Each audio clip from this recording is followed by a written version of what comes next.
Hi, പുതിയൊരു വീഡിയോയിലേക്ക് സ്വാഗതം. വീഡിയോ ഹൈറിച്ചിനെ കുറിച്ച് തന്നെയാണ്. അപ്പോൾ പലരുടെയും ഒരു സംശയമാണ്, നമ്മുടെ ഓൺലൈൻ ഷോപ്പിയാ ഇ കോമേഴ്സ് സൈറ്റായ അല്ലെങ്കിൽ ഇ കോമേഴ്സ് വ്യാപാരം നടത്തുന്ന ഹൈറിച്ചിനെ ഒരു റെഡീം കൂപ്പൺ വിൽക്കാനുള്ള അധികാരമില്ലേ എന്നുള്ള കാര്യങ്ങൾ.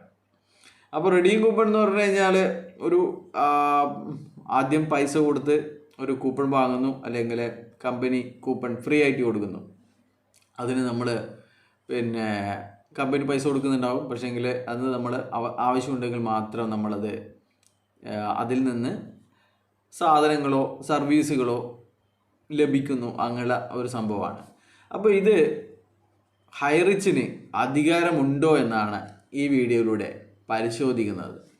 അപ്പോൾ ഇത് ഇന്ത്യയിൽ വന്നിട്ട് 2007 മുതൽ തന്നെ ഇത്തരം കാര്യങ്ങൾ, വൗച്ചറുകളും അല്ലെങ്കിൽ റെഡീം കൂപ്പണുകളും ഒക്കെ വാലറ്റുകളും ഒക്കെ നിലവിലുള്ളതാണ്.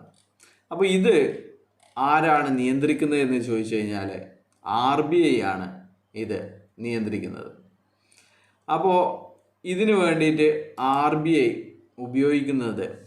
RBI ചുമതലപ്പെടുത്തിയിരിക്കുന്നത്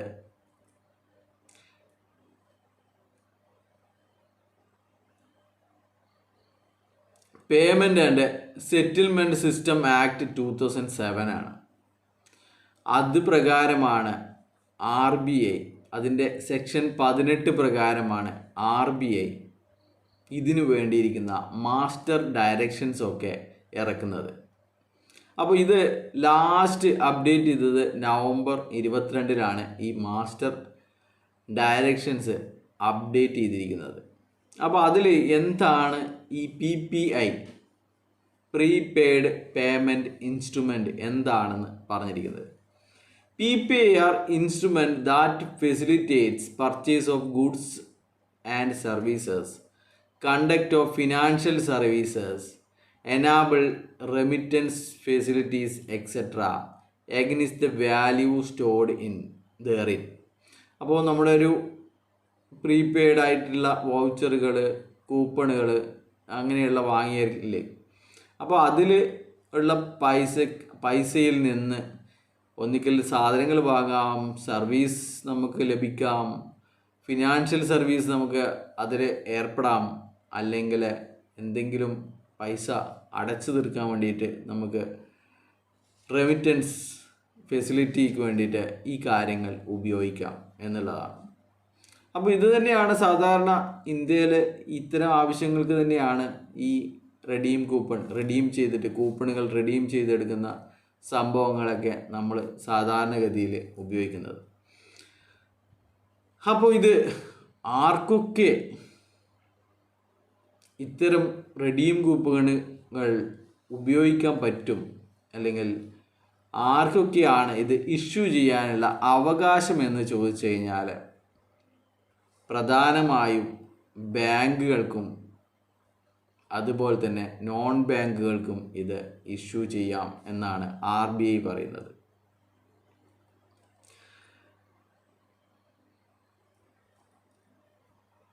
എന്നാൽ PPI can be issued by banks and non-banks. Bank can issue PPI after obtaining approval from the RBI. RBIയിൽ നിന്നുള്ള അപ്രൂവലിന് ശേഷം മാത്രമേ ബാങ്കുകൾക്ക് ഇത്തരത്തിലുള്ള PPI ഇഷ്യൂ ചെയ്യാൻ പാടുള്ളൂ. അതേസമയം non banking PPI issues are companies incorporated in India and registered under Companies Act 1956/2013. They can operate payment system for issuing PPI to the individuals, organizations after receiving authorization from RBI. ഇവിടെയാണ് കുറേ ഹൈറിച്ചോളികൾ പറയുന്നത്, നമ്മുടെ company act പ്രകാരം ഉണ്ടാക്കിയതാണ്, അതുകൊണ്ട് നമുക്കും issue ചെയ്യാം. നമ്മൾ ബാങ്കല്ല, എന്നാൽ നമ്മൾ കമ്പനീസ് ആക്ട് പ്രകാരം ഉണ്ടാക്കിയ കമ്പനി ആയതുകൊണ്ട് നമുക്കും ഇഷ്യൂ ചെയ്യാൻ സാധിക്കുമെന്നുള്ള ഒരു ന്യായം ചിലപ്പോൾ ഹൈറിച്ചോളികൾ കോട്ടിട്ട ഹയർ ജോലികൾ ചിലപ്പോൾ പറഞ്ഞു വന്നിരിക്കാം. പക്ഷെങ്കിൽ അവിടെയും ഒരു RBIയുടെ ഓതറൈസേഷൻ വേണമെന്നാണ് അത് പറയുന്നത്. They can operate a payment system for issuing PPI to individuals organization after receiving authorization from the RBI എന്ന് പ്രത്യേകം പറയുന്നുണ്ട്. അപ്പോൾ അങ്ങനെ ഒരു ഓതറൈസേഷൻ RBIയിൽ നിന്ന് ഇവർക്ക് കിട്ടിയിട്ടില്ല എന്നത് സത്യമാണ്. അപ്പോൾ ഈ ഒരു മാസ്റ്റർ ഡയറക്ഷനിലെ പ്രത്യേകമായി നോക്കേണ്ടത് 28ാമത്തെ ഡയറക്ഷനാണ്. 28ാമത്തെ ഡയറക്ഷനിൽ പറയുന്നുണ്ട്, does a holder earn any interest on PPI balance? അതിൻ്റെ ആൻസർ വരുന്നത് no interest is payable on PPI balance എന്നാണ്. ഈ ഒരു മാസ്റ്റർ ഡയറക്ഷൻ്റെ കൂടെ തന്നെ ഏതൊക്കെ ബാങ്കുകൾക്കാണ് PPI ഇഷ്യൂ ചെയ്യാനുള്ള അനുവാദം കൊടുത്തിരിക്കുന്നതിൻ്റെ ഒരു വലിയ ലിസ്റ്റ് ഉണ്ട്. ആ ലിസ്റ്റ് അപ്ഡേറ്റ് ചെയ്തിരിക്കുന്നത് നവംബർ 9-ാം തീയതിയാണ്. അതിലുള്ളത് 58 ബാങ്കുകളാണ്. അവസാനമായിട്ട് വന്നത് യെസ് ബാങ്ക് ആണ്. നമുക്ക് നോൺ ബാങ്കിങ് ഏതൊക്കെയാണെന്ന് നോക്കാം. നോൺ ബാങ്കിങ്ങിൽ ആകെ മൊത്തം ടോട്ടലായിട്ട് നമുക്ക് 79 നോൺ ബാങ്കിങ് ഇൻസ്റ്റിറ്റ്യൂഷനാണ് ഇതിലുള്ളത്. അതിൽ അവസാനമായി വന്നിരിക്കുന്നത് receivables exchange of India limited ആണ്. അപ്പോൾ 2017 അതിന് ഓതറൈസേഷൻ കിട്ടിയത് എന്ന് RBIയുടെ വെബ്സൈറ്റിലുണ്ട്. അപ്പോൾ ഈ ഒരു ലിസ്റ്റിലൊന്നും ഹൈറിച്ച് ജോലികളുടെ ഹൈറിച്ച് കാണുന്നില്ല എന്ന് നിങ്ങൾ പ്രത്യേകം ശ്രദ്ധിക്കണം. ഇവിടെ കാണാൻ പറ്റും ആമസോണൊക്കെ ഇവിടെയുണ്ട്. പിന്നെയുള്ളത് ആ ഒരു ലിസ്റ്റിൽ തന്നെ ഏതൊക്കെ കമ്പനിയുടേതാണ് ഓതറൈസേഷൻ റിവോക്ക് ചെയ്ത് തിരിച്ചെടുത്തത് എന്നുള്ള കാണാൻ പറ്റും. അങ്ങനെ ഒരു 5 കമ്പനിയുടെ ഓതറൈസേഷൻ തിരിച്ചെടുത്തിട്ടുണ്ട്. പിന്നെയുള്ളത് സി എന്ന് പറഞ്ഞിട്ട് ഓതറൈസേഷൻ സീസ്ഡ്, അതിൻ്റെ കാലാവധി കഴിഞ്ഞ അവരുടെ ലിസ്റ്റും ഉണ്ട്. അതിൽ 11 കമ്പനികളാണ് ഉള്ളത്. അതിലും നമ്മുടെ ഹൈറിച്ചിനെ കാണുന്നില്ല. പിന്നെ ഏതൊക്കെ കമ്പനികളുടെയാണ് ക്യാൻസൽ ചെയ്തത് അങ്ങനെ നോക്കുമ്പോഴാണെങ്കിൽ അവിടെയും ഒരുപാട് ലിസ്റ്റ് ഉണ്ട്. 24 കമ്പനികളുടെ ഓതറൈസേഷൻ ക്യാൻസൽ ചെയ്തിട്ടുണ്ട്. പിന്നെയുള്ളത്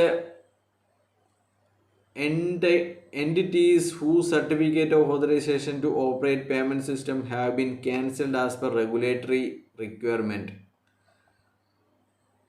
എയർടെൽ M-Commerceൻ്റെത്, 197 കമ്മ്യൂണിക്കേഷൻ്റെത്, ഫിനോ പേടെക് ലിമിറ്റഡിൻ്റെത്, ഇന്ത്യ മൊബൈൽസ് കൊമേഴ്സിൻ്റെത്, റിലയൻസ് പേയ്മെൻറ്റ് സൊല്യൂഷൻ്റെത്,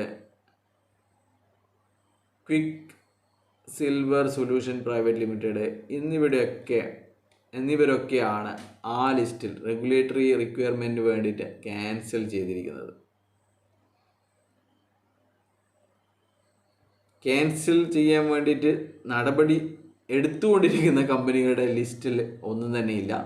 അപ്പോൾ ഇതൊക്കെയാണ് കാര്യങ്ങൾ. അപ്പോൾ കുറച്ച് ഹൈറിച്ചുകൾ ഇപ്പോൾ തള്ളിക്കൊണ്ട് വരുന്നുണ്ട്. നമ്മളും ആമസോണിനെ പോലെയാണ്, നമുക്കെന്താ ഇതൊന്നും പാടില്ലേ എന്ന് ചോദിക്കുന്നുണ്ട്. അപ്പോൾ ഇതൊക്കെ RBIയുടെ അനുവാദത്തോടു കൂടി മാത്രമേ ഇതൊക്കെ ചെയ്യാൻ പറ്റുള്ളൂ എന്ന് നിങ്ങൾ മനസ്സിലാക്കിയാൽ അത്രയും നല്ലത് എന്ന് മാത്രമേ പറയാനുള്ളൂ. ബൈ.